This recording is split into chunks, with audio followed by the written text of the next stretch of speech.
Magandang araw mga ate at kuya, tara magluto tayo ng nilagang pata. Maglagay ka ng pata ng baboy sa iyong lutuan na may tubig.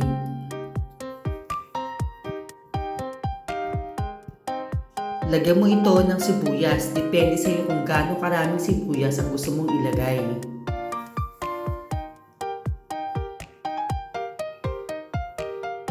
Lagyan mo na rin ito ng buong paminta. Depende rin sa iyo kung gaano kadaming paminta ang gusto mong ilagay. Lagyan mo na rin ito ng asin. Pampalasa. Takpan na pakuluin hanggang lumambot ang pata ng baboy. Pwedeng 45 minutes mo itong palambutin o kung hindi pa malambot, i-continue mo lang pagpapakulo nito.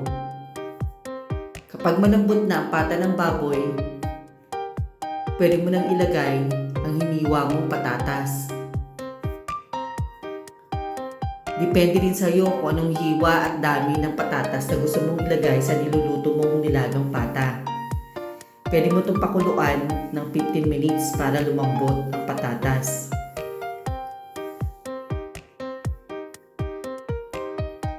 Haluin mo ito sa niluluto mong nilagang pata.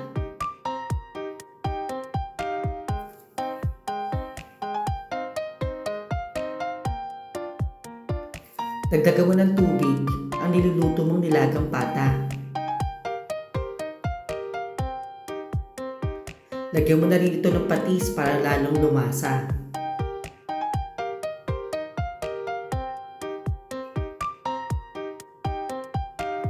Isabay mo ng palambutin ang sweet corn sa nilalagang pata ng baboy.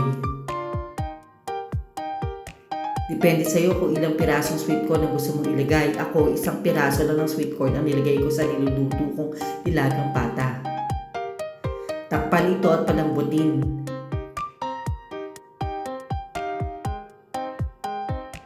Lagyan mo ito ng pork cubes or beef cubes, depende kung anong available sa iyo para lalong lumasa ang niluluto mong nilagang pata ng baboy. Pakuluin mo ito hanggang maluto ang sweet corn at saka ang patatas.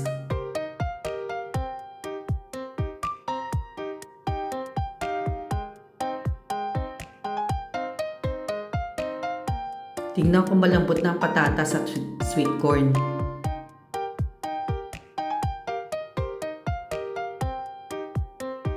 Kapag malambot na ito, ilagay mo na lang ng repolyo yung hiniwa mo.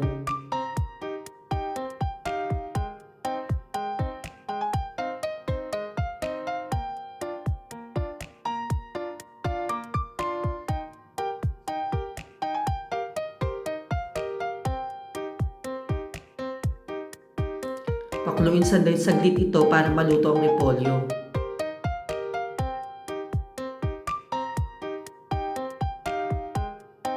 Takpan nang malutong mabuti ang repolyo.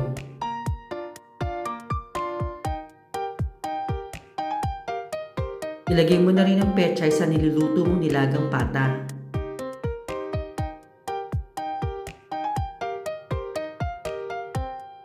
At muli, takpan mo ito para maluto ang pechay. Pakuluin mo saglit upang maluto ang pechay at ang repolyo sa niluluto mong nilagang pata.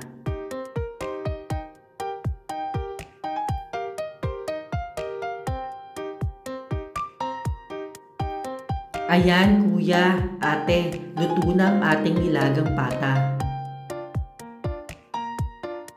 Salamat muli sa inyong panonood. I hope nagustuhan yung pagluluto natin ng nilagang pata.